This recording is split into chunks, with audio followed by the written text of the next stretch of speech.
काल कल्याण तालुक्यामध्ये 118 मिलीमीटर पाऊस पडला. दिवसभरामध्ये सुद्धा 75 मिलीमीटर पाऊस पडला. त्यामुळे उल्हास नदीला मोठ्या प्रमाणात त्या ठिकाणी पूर आला होता. आणि हा जो सबमर्सिबल ब्रिज आहे रायते येथील नॅशनल हायवे 66ला जोडणारा जो आहे, हा ब्रिटिशकालीन ब्रिज आहे. हा सबमर्सिबल असा प्रकारचा ब्रिज आहे. तर काल हा ब्रिज जो होता तो दिवसभर पाण्याखाली होता. त्यामुळे या ठिकाणची जी वाहतूक आहे ती वाहतूक वळवण्यात आली होती.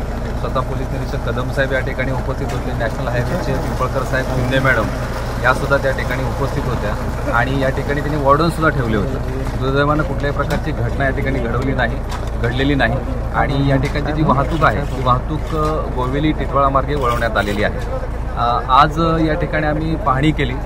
नॅशनल हायवेची पण टीम या ठिकाणी उपस्थित होती. आम्ही जी प्राथमिक पाहणी केलेली आहे, प्राथमिक पाहणीमध्ये हा जो ब्रिटिशकालीन पूल आहे हा आर्च स्ट्रक्चरचा आहे. त्याला कुठल्याही प्रकारचा धोका जो आहे तो काही दिसून येत नाही. तथापि याची खबरदारी म्हणून आम्ही या ठिकाणी ड्रोन फ्लाय करणार आहोत.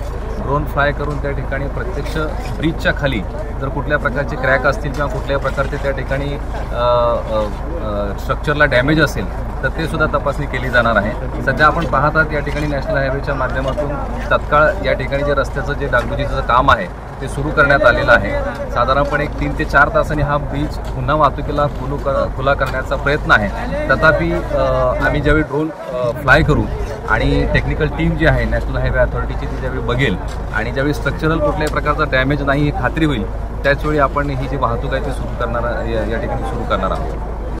कोणार्क, अपना शहर अपनी बातें.